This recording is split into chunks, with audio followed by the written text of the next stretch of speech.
Hola, ¿qué tal mi gente de YouTube? Sean todos bienvenidos aquí a mi canal. El día de hoy estaremos reaccionando a la verdadera historia de Freddy Krueger, así que los invito a ver el video completo y a suscribirse y a dejar su like. Me estarían ayudando muchísimo, así que empezamos con este trayecto. La verdadera historia de Freddy Krueger.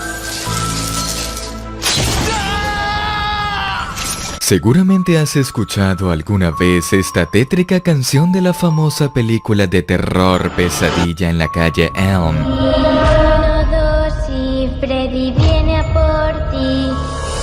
Donde salía el personaje de Freddy Krueger, el espíritu de un hombre con el rostro desfigurado, que aterraba a los niños en sus pesadillas causando daños en la vida real. Sin embargo, la película sí se basa en una historia real, pero todavía más perturbadora. Existen varias teorías del origen de Freddy Krueger. Una de ellas dice que Freddy en la vida real usaba una garra de jardinería para apacar y vivía en una fábrica abandonada, hasta que fue capturado y llevado a un psiquiátrico. Y un día mientras dormía ya no volvió a despertar. Sin embargo, esa no es la historia en quien se basó el director Wes Craven. Se dice que en una ocasión le preguntaron al escritor de dónde se había inspirado para hacer a ese famoso personaje, y él contestó que había leído un artículo acerca de una familia que había escapado de los campos de Camboya, que eran unos campos de exterminio donde no trataban muy bien a las personas y las tenían en las peores condiciones. Ellos fueron inmigrantes en Estados Unidos y de allí empezó la pesadilla. Obviamente que después de haber vivido todo esto quedaron afectados, pero el que sufrió más fue el hijo pequeño. Nunca se pudo recuperar y tenía estrés postraumático que le ocasionaba terrible. Y fue como Tom aprendió una valiosa lección. Lamentablemente también murió. Wes Craven contó que leyó en un artículo de LA Times sobre esa familia que al escapar de ese lugar horrible habían logrado llegar a Estados Unidos. Las cosas estaban mejor, ya no sufrían tanto, pero de repente todo cambió para el hijo pequeño, pues empezó a tener pesadillas inquietantes y desesperantes al grado de no querer dormir. El chico les dijo a su mamá y a su papá que tenía miedo de dormirse, porque la cosa que lo perseguía lo atraparía.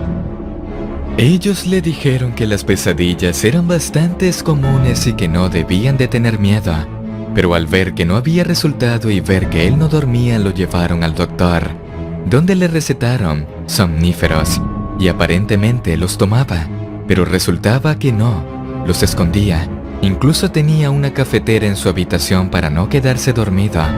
Trató de permanecer despierto durante varios días, pero claramente no iba a aguantar tanto tiempo despierto. Cierto día mientras estaba viendo la televisión cayó rendido. Su familia creyó que por fin la crisis había terminado, así que lo llevaron a su habitación. Lo acostaron en su cama y lo dejaron dormir.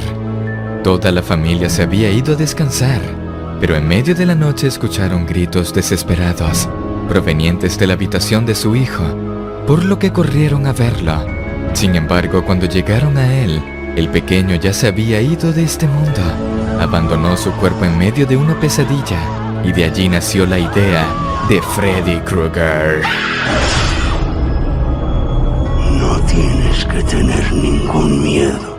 No se sabe con certeza qué fue lo que el niño soñó, o qué era lo que veía en sus pesadillas, pero el director Wes Craven se dio cuenta que realmente era posible fallecer por miedo o por shock. Por lo que después de leer muchos artículos, encontró que llega un punto en el que el cuerpo se apaga por el agotamiento, encerrando a la persona en sus propias pesadillas. Por ello, ese era el escenario perfecto para pasarlo a una película de terror, donde el protagonista sea ese monstruo que busca a sus víctimas sabiendo que tienen que dormir. Una mente macabra para un buen largometraje.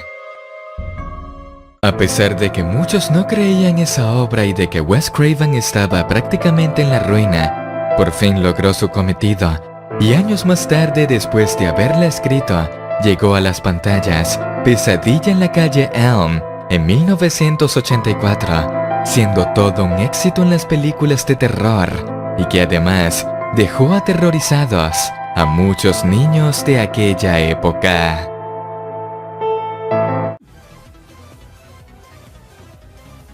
¿Ya se acabó? Váyanse a casa.